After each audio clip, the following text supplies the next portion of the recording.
Fikile ekseni. Bengingeve kufike ekseni kakhulu bese kuyike eminyana nje. Wafika wamcela ke wathi ufuna ukuthengela izingane impahla eScottburg. Impahla zengane. Wase yamthatha ke wahamba naye nengane yakhe. Ayike kusho ukuthi ke bahamba ke bafike bathengelana lezo mpahla bahamba futhi baye eBhishi. Angazi kwenziwane eBhishi babuye sebecedile eBhishi babuya ke. Theme sebesifika lemgaqweni phezulu. Ayike kusho ukuthi ke baphuma laba abawu2 ingane nale ntombazane lo munye. Baphuma abawu2. Kwathi sethi uyaphuma lo waselokhu iqapha ke iqapha zangavuleka. Zavaleka kanjalo iqapha. Obonile ke lapha yayistobhini ubone sengathi beyibishaya ngaphakathi. Iqapha zivalekile zingavuleki. Kusho ukuthi uthe suka lapho ke wesebona ukuthi uyabonwa yilo munye obekade ezambela nje ngemoto. Wasejikisa imoto yakhe ke wasebaleka nemoto yakhe. Seya lapho ke ngakubo ke lapha eMalangeni esigamekweni lapho ekuthiwa ke eBhiniva wafika wambulalela khona. BengiweThekwini ngathola i-call cathi bengisake eMandawe. Ngathola i-call kwathiwa uNtobe kwathiwa kufone uSibu. Kwathi uSibu sembulela uNtobe useBhiniva. Hayi ngangayikholelwa nje lonto futhi ngangayitshela ukuthi iqiniso lelo. Ngangayinaka futhi loyo nto. Hayi ngasi mase ngifona. Ngasi mase ngibafonela kwawukuthi asalibambi ngifone back ke mina ngifonela inamba yaNtobe iqhubeka iringi ingabanjwa ngifone ingabanjwa. Mase ngigcina sengena voice mail. Benginayo ke vele inamba yakhe uSibulo umbulali. Ngathi bengithi ilontuza ngiyamfonela yakhe bese ingena voice mail ke.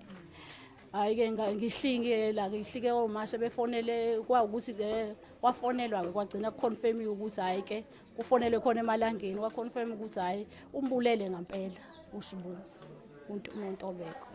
Ugcine nini ugcina kwakho kubona noNtobeko wena ugcine nini? Mina ngoba ngumuntu otohozayo ngaseThekwini bengingekho ngisho kuba khona uNtobeko ngimgcine ngicathi uDisemba uqala. Ngigcina uDisemba uqala. Emva kwalokho ke izolo ngigcine ngecall yakhe ngifonelile ngokujwayele ukungifonela. Wathi anti Hlo ngicela ungiphathele lento inyama evuthiwe.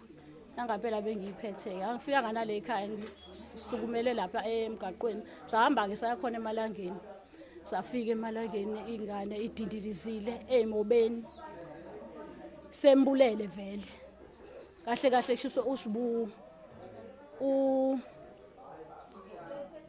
uSibu sho lento yakhe beyihlelile vele. Njengoba ekhuluma ngoba nginendawo ekuthiwa la einkundleni zokuxhumana kunendaba evelayo ukuthi ukhuluma nangeindaba zoRafu. uRafu uyayiveza le ndaba yaRafu kodwa akavezi ukuthi indaba yaRafu yasukaphi. uSibula cathi nini last year this year ngoMay uSibula wele ekhaya washayisa uNtobela ngaphezulu ngemoto wamqhufuza nje ngemoto. Hayi babe u2 washayisa bobabili benokwakuNtobe noXoliwe wabashayisa nje. Sayitshela ufile uNtobe hayi nangalokho futhi ngangingekho. Ngafonelwa futhi ngatshela ukuthi hayibo sekwenzeka into kanjena. Hayi wafika uLontuza. Ngafika sengifika esibhedlela. Kahle wamshaya ngemoto. Ngathi vele kwakuyinhloso wenenhloso. Ithina shuthe sa blinde ukuthi cha. Kwasabuye sayimpembezelo sathi ayihlaphe kuyenzeka iphutha. Umuntu uyalenza iphutha amshayisa umuntu ngephutha engeve eqondile. Sayitshela kanjalo.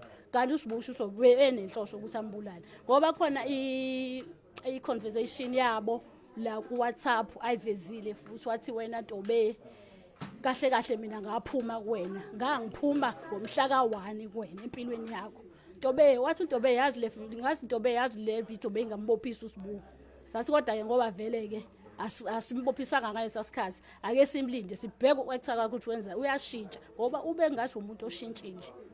manje sisi ukhuluma ngoshintsho sho ukuthi i-relationship yabo ibinjani ngoba besikhuluma nomndeni kaSibusise bethi bona bayazi ukuthi bekunengxushungxushu lapho nalapho kodwa ngokwakho uSibube kuwumuntu ohlukumeza uNtobe noma into yenzakale njengoba uthi mhlambe bekuyiphutha ngenkathi emshayisa ngemoto awusichazele ukuthi ibi violent yini na le relationship yabo. Ya ngingasho ukuthi beyiviolent ukuthi sisho sina besinganakile kodwa ngithe mase ngilandele emva kwengozi le emshayisa ngemoto uNtobe washo ukuthi cha vele lo mfana i-relationship yakhe ayikho right uyahlukumeza nje uyamhlukumeza vele umuntu ohlukumezayo. Manje mama umbuzo wami ogcina ukuthi manje njengoba sekunje nisazohlala phansi nomndeni wakaNtaka nithole indlela yokukhulumisana noma nisaphatheke kabi.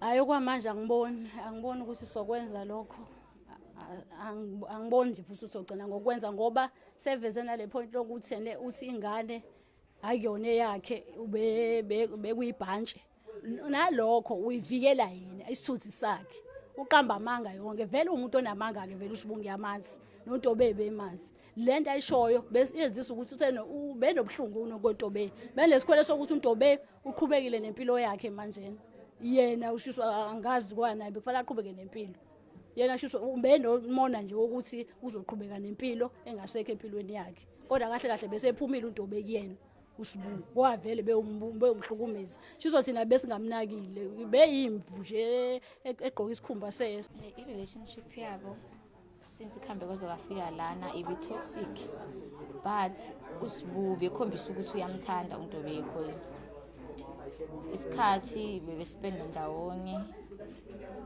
into iqale kodwa emphakamisela ummese before early last year emphakamisela ummese endlini yakhe ethi yena angambulala Sheila angambulala futhi angathola umuntu ekwenza lokho uSibungu kwakusebusuku because wayephuzile uNtobe wangifonela mina ekseni esethi cela ngimhlangabeze eMega City wayephethe suitcase because wathutha yonke into yakhe wamala. Ngokukhumbula kahle manje masengosumqondo washiya inote washiya nering yesempedeni because wathi uyafika endlini uSibungu efika uNtobe yakacleananga yonke lemese kade yenze ebusuku ushiyile nje kunjalo wabuya weza kumina and mina iadvise ngamtshena yona ukuthi ezi esemalile manje angaphindi kuyena ngoba usekhombisile ukuthi umuntu obsessed angagcina sembulala akamniki space sokuthi noma ngathi uyothenga noma ngathiwa uhleli nabangani ifoni mengayi-ansanga ifoni beku easy kakhulu kuyena ukudriver from Stenga to eMlazi beku easy adrive efuna ukuzobona ukuthi ukhona yini endlini.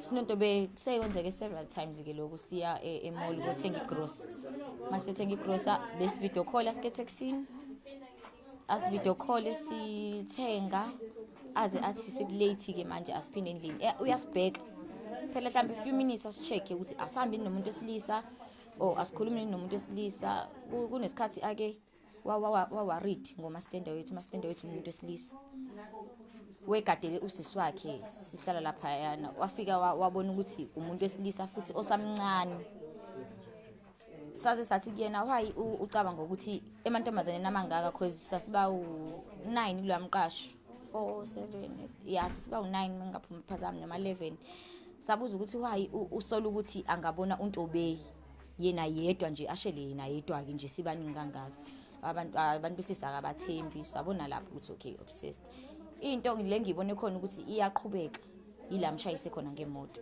ukuthi lamazwi ayewasho ngalade emphakamisela ummesi uweqinisile cause ekwenzile lokho kwabuya abantu bakubo kwabiza meeting beza khona la kacela waxoliselwa ba right njoba akwazi ukuthi sebe right kanjalo abona ukuthi mayile eScottburg emall shothi uhamba indlela zakhe akwazi ukuthi amshayise ngemoto noma engaphumelelanga ukuthi ambulale kodwa ukhombisile ukuthi inhloso yakhe usigcina ukuthi ambulale still Ntobe ngamtshena Ntobe ephuma kule relationship bese ngibona bese ephumile ke totally after le incident yokumshayisa cause bese bengasaxhumani kodwa into ebenze baxhumana umntwana ngoba kuyashiya ukuthi benyuka mina bengazi ukuthi uyafika ke la kuyashiya ukuthi benyuka ahambe singane ngoba nethuba ulithole kanjalo ukuze amthole.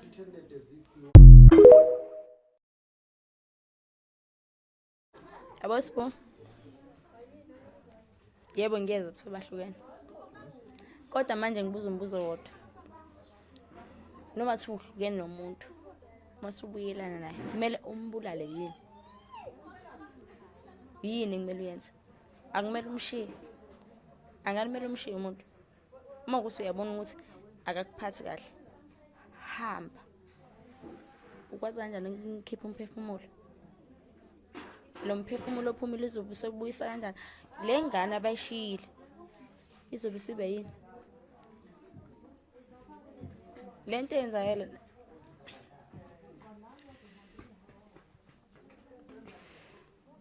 I wish nginayo impendulo yalokho kodwa ngikwazi.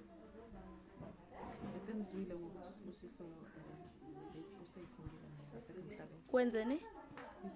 Ube igwala. Ube igwala. Wabe sayikhunga yena.